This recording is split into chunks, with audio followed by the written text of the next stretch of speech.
अब ये satellite images जो हैं, इसके बारे में न्यूयॉर्क टाइम्स ने क्या लिखा है? न्यूयॉर्क टाइम्स ने 24 घंटे पहले एक स्टोरी निकाली जिसमें न्यूयॉर्क टाइम्स ने बताया कि अब ये पकड़े गए हैं, इनका सारा खेल पकड़ा गया है दोनों चालाकों का। और पाकिस्तान ने जो मिसाइल हमले किए हैं उससे तो हिंदुस्तान को कुछ भी नहीं हुआ।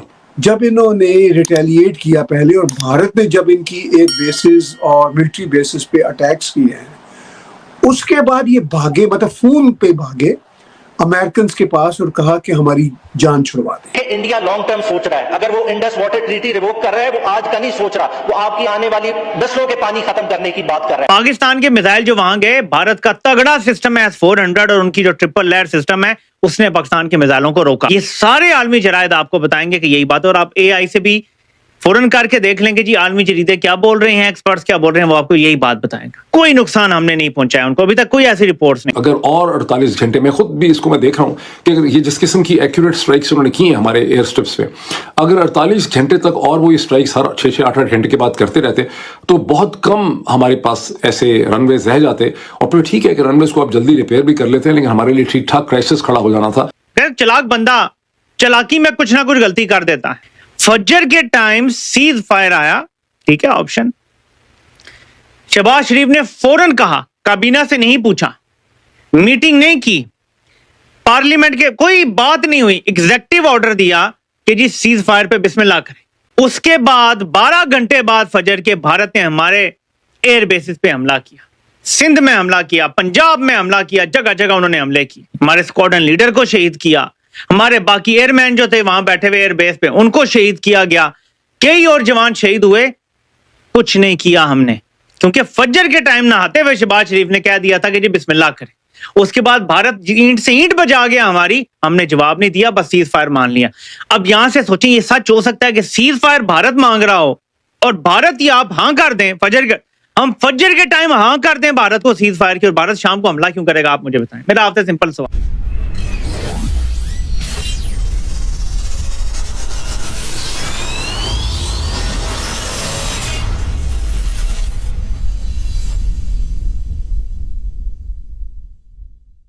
तो आपको पता है कि न्यूयॉर्क टाइम्स ने ये जो इंडिया और पाकिस्तान की वॉर है, इसमें धड़ाधड़ बहुत सारी रिपोर्ट्स पेश की हैं और बहुत उन्होंने आर्टिकल्स लिखे हैं, इसके ऊपर रिपोर्ट्स आती रही, हम आप तक पहुंचाती भी रहे कुछ रिपोर्ट्स। अब एक नई रिपोर्ट जो आई उसके ऊपर मोहित पीरजादा ने बात की और वो रिपोर्ट ये है कि India and Pakistan talked big but satellite imagery shows.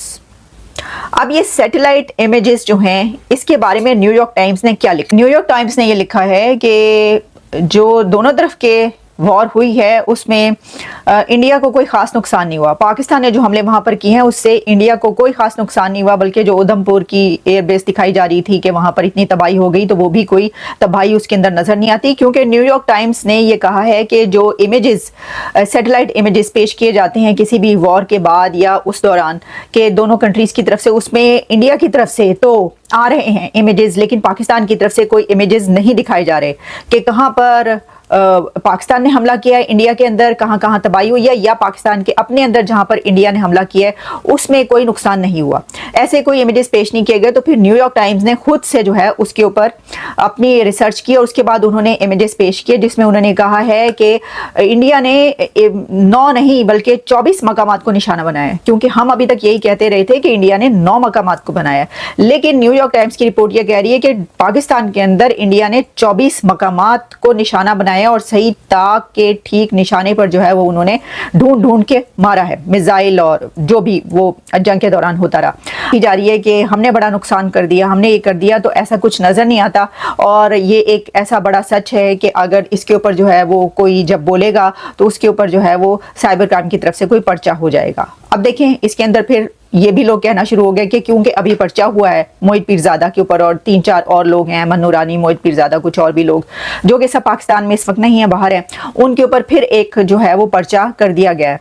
तो ये उन्होंने उस पर्चे का बदला ले लिया। अब क्योंकि इससे पहले हम वीडियो देख रहे थे कि वो सारी वीडियोस में जो दिखाया जा रहा था कि पाकिस्तान ने फतह हासिल किया और पाकिस्तान ने मार गिराया, पाकिस्तान ने ये कर दिया, पाकिस्तान ने वो कर दिया। लेकिन अब उन्होंने न्यूयॉर्क टाइम्स की रिपोर्ट जो अचानक से पेश की, तो रिपोर्ट तो है ये नहीं है कि रिपोर्ट नहीं है, और उनको हक भी है, वो बोल सकते हैं उसके ऊपर, उन्होंने तज्जिया किया। लेकिन जैसे मैं बता रही हूँ कि आपको पता है कि वो जो पीटीआई और एक क्लैश है, क्योंकि मोहित पीरजादा पीटीआई के बहुत बड़े जो हैं सपोर्टर कहे जाते हैं और है भी, तो उसमें जो है वो कहा गया कि जी इसलिए अब उन्होंने ये वाली रिपोर्ट पेश की जानबूझ के। बात ये है कि वो लोग कहने लगे कि भी ये वो पर्चा हुआ है तो उसका बदला ले रहे हैं।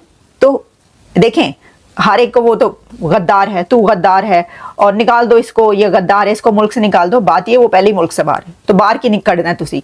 लेकिन इसके अंदर जो न्यूयॉर्क टाइम्स है उसने कुछ और रिपोर्ट्स भी पेश की हैं। जैसे मैं आपको बताऊं, इस दौरान बहुत सारी रिपोर्ट्स जो है ना आती रही है न्यूयॉर्क टाइम्स की। अच्छा, मैं देखती रही, मैं उसके ऊपर मेरी नजर भी रही, मैंने आपके लिए 2-3 पेश भी की, जिसमें न्यूयॉर्क जो है वो ये कहता है कि fighting India helps revive the Pakistani militaries popularity. Pakistan military की पॉपुलैरिटी बढ़ी है, क्योंकि आपको पता है वो तो नारे लग रहे हैं, और वो कह रहे हैं कि सारी कौम जो है वो इस वजह से यकजा हो गई। पहले सारे तितर बितर थे और एक दूसरे से लड़ाई झगड़ा कर रहे थे, फिर कुछ ऐसे जो कि बहुत बड़े क्रिटिक कहे जाते हैं फौज के, जो पीटीआई के जो फर्स्ट सपोर्टर्स भी हैं, उनको भी बादल नाख्वास्ता मजबूरन या अपने जज्बात के तहत जो है वो फौज का साथ देना पड़ा।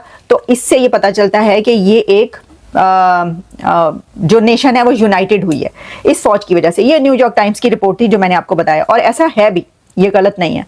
अच्छा, फिर उन्होंने ये कहा कि वाई, न्यूयॉर्क टाइम्स की एक और रिपोर्ट पब्लिश हुई है जो कि 36 मिनट्स पहले की है, जिसमें बताते हैं कि why there is no battlefield solution to India's perpetual Pakistan problem. फिर एक और उनकी ओपिनियन आया, nuclear war avoided again but next time. अच्छा, ये 3 दिन पहले की रिपोर्ट है। फिर एक और न्यूयॉर्क टाइम्स रिपोर्ट लिखता है जिसमें कहते हैं कि 7 डेज पहले की, the danger for India and Pakistan has not gone away. ये और इस तरह की बहुत सारी रिपोर्ट्स पब्लिश हुई हैं, जिसमें एक ये भी रिपोर्ट है जिसपे मोहित पीरजादा ने बात की, और इसके ये सारे जो पॉइंट्स हैं वो सब उन्होंने लिखे हैं। तो भाई बात ये है कि इसको आप या तो रिजेक्ट कर दें, वो वाली इमेजेस पेश कर दें, अगर किसी को कोई इतराज है। मेरा कहने का मकसद ये है, वरना ये है कि वो तो करेंगे, रिपोर्ट तो होता रहेगा, सब कुछ हर जगह पे रिपोर्ट होता रहेगा, उसको आप रोक नहीं सकते। लेकिन इंडियन मीडिया ने तो धड़ाधड़ मोहित पीरजादा की ये वाले चलाया, और वो तो वायरल हो चुके हैं इस वक्त। मुझे लगता है एक ये भी फायदा हुआ है उनको ये करने का। तो अब इनकी जो जीत की ये जो फतह मना रहे हैं, तो आपने बिल्कुल ठीक कहा कि ये मान गए कि हम 71 में हारे थे, लेकिन ये बड़े बेगैरत किस्म के लोग हैं। आई एम सॉरी, मैं ज़रा बहुत ही टफ लैंग्वेज यूज़ कर रहा हूँ, लेकिन मैं इससे भी ज़्यादा टफ यूज़ कर सकता हूँ। इनको कोई शर्म हया नहीं है। देखिए, एक ही होता है कि आपके साथ झूठ बोला जाए, ये अपने साथ झूठ बोलने वाले लोग हैं, ये अपने आप को धोखा देने वाले लोग हैं। जो अपने साथ झूठ बोले, जो अपने आप को धोखा दे, उससे बड़ा लूजर कोई नहीं होता। तो इन द लॉन्ग रन और इन द शॉर्ट रन ये लूजर है। और इनको पता है, जब ये वो तकरीर कर रहा था ना शहबाज शरीफ, कि ये उसने कहा कि अनथिंकेबल विक्ट्री हुई है हमारी, तो उसके साथ वो आर्मी चीफ खड़ा था, उसके चेहरे की हवाइयां उड़ी हुई थी। तो मैं सोच रहा था कि ये जो अनथिंकेबल विक्ट्री के बाद आदमी इस तरह खड़ा होता है। आपको याद होगा प्राइम मिनिस्टर मोदी 2 रोज पहले गए थे आदमपुर की बेस पे, तो वो हंस रहे थे, मुस्कुरा रहे थे, और फौजी जवान भी मुस्कुरा रहे थे। तो जीत की तो वो बॉडी लैंग्वेज होती है ना। यहाँ जो शहबाज शरीफ जिस तरह खड़ा था, जिस तरह पाकिस्तान का चीफ द आर्मी स्टाफ खड़ा था, इनके चेहरों की हवाइयां उड़ी हुई थी और कह रहे थे कि अनथिंकेबल विक्ट्री हुई है हमारी 3-4 दिन के दौरान।